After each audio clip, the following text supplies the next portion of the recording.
tem que querer querendo. E isso nunca saiu da minha cabeça, sabe? Eu fiz o concurso pra polícia pra trabalhar com o cachorro, era esse o meu objetivo. Eu descobri que não era assim tão simples, porque tinha várias etapas a serem passadas, né? Era um lugar difícil de acesso, e eu consegui acesso através de um chefe que gostava de mim, me indicou. Enfim, eu consegui. Depois de conseguir isso, eu fui pra lá fazer o curso em Brasília. Eu acordava às 6 horas da manhã, limpava todos os canis que tinha, não sei quantos, uns 30 eu acho, não me lembro o número, mas era um monte. E alimentava os cães. Aí começava a pegar os cães que a gente pegava, botava eles na coleira e descia assim lá pra um lugar que era cercado pra poder soltar eles, né? E pra eles darem uma corrida, uma caminhada e tal, e era maravilhoso. E com isso eu fui novamente provando, e eu tinha que provar isso a minha vida inteira. Era apta pra aquilo ali, né? Que eu conseguiria, que tava no meu sangue fazer aquilo ali. Que eu era boa pra aquilo ali. Nesse período em que eu estive lá, em Brasília, fazendo o estágio, né, para fazer o curso, eu conheci não sei o número, tá, mas o da polícia foi meu primeiro amor canino da polícia, que foi o Odinzão. Esse cachorro era um pastor malinois, ele era assim, maravilhoso, só que ele era muito brabo. Então era um cão que tinha uma história muito triste, e ninguém tinha coragem de tirar ele do canil, né, dele. Eu fui entrando pra lavar, fui devagarinho, fui alimentando. E eles pediram que eu me comprometesse, que eu assinasse lá um termo, sei lá o que não me lembro, de que eu me responsabilizaria por qualquer coisa que acontecesse, né? Já que eu tava lidando com aquele cachorro que era considerado por eles uma fera. E eu me responsabilizei. E começamos a passear, levar ele pros lugares. Eu comecei a levar ele junto pros treinos pra recuperar ele no trabalho, porque ele era um cão jovem, ele tinha 6 anos. Ele ainda tinha muito gás pra trabalhar. Ele era muito rápido, então qualquer rateada que tu desse, ele pegava a tua mão junto com o brinquedo, e a mordida, aí, pensa numa mordida. Uma mordida daquelas. Mas ele era... tem tanta foto, vou tentar botar as fotos aqui que eu tenho dele. Não tinha as 2 orelhas, e a história que contam é porque ele ficou muito tempo preso num canil lá numa cidade, com um cara sem sair, aí que era muitas fezes, muitas coisas, e as moscas acabaram que comeram, destruíram a orelha dele, tiveram que amputar as orelhas. Ele era um cachorro sensacional, um temperamento maravilhoso. E com o término do estágio, e ele era um cachorro que ninguém queria, ninguém conseguia mexer, ele foi enviado junto comigo de volta para o Rio de Janeiro. E aí lá enquanto eu não fazia o curso, ele ficou trabalhando comigo, trabalhando entre aspas, porque ele sabia o trabalho, eu é que ainda não sabia, eu só tinha feito o estágio. Esse cachorro, ele era muito bom, ele me ensinou muita coisa. Baita cachorro.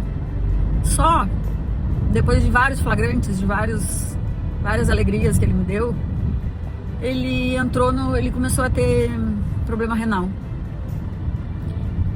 E aí que eu gastei os tubos para ajudar aquele cachorro. Aprendi tudo que se pode aprender sobre insuficiência renal. Tive uma amiga maravilhosa, veterinária, que me ajudou muito a colocar ele no soro sempre e fazer as coisas. E eu lutei muito. Ele viajou comigo para Pelotas, inclusive, para trabalhar lá. Eu tenho foto dele, vou botar aqui, de blusão de lã, porque aí ele já estava doente, muito magrinho. E eu consegui ficar com ele só 3 anos. Aos 9 anos ele se foi, não aguentou. Era muito forte, muito pesada a doença. E eu chorei. Eu entrei num luto tão grande.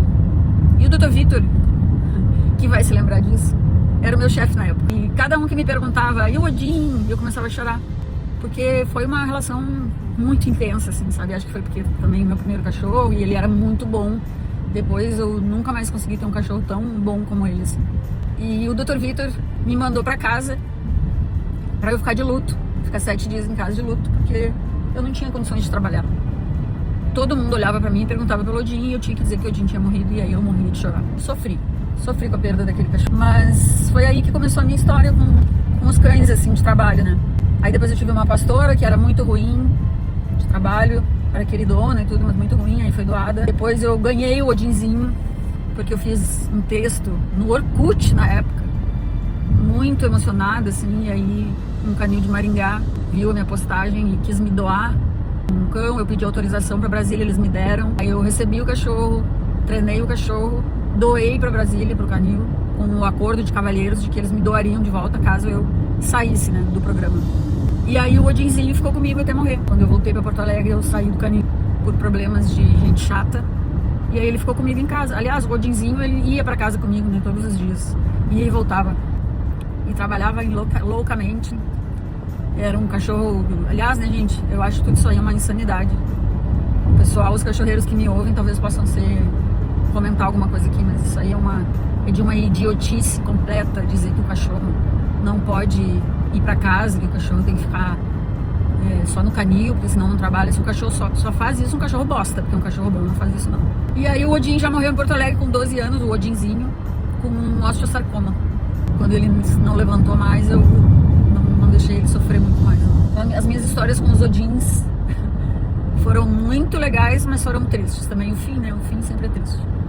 Nesse meio tempo eu tive o Fredo também, que era de explosivos, que era um baita de um cachorro temperamental pra caramba, um baixinho nanico. Igual o meu Quasar, assim, só que bem baixinho, furioso. A gente teve vários entreveiros, mas ele era bom, trabalhava bem. E aí essa é a minha história do canil. Assim, bem falando só dos cães, sem falar das partes chatas que são as pessoas, mas foi muito legal, gente.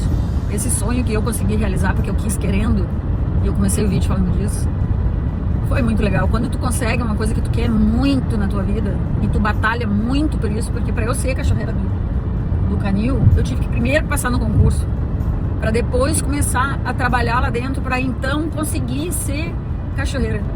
Então é isso. Eu me emociono um pouco quando eu falo, porque foram cães muito importantes na minha vida. E o Rodrigo tem certeza que vai me entender.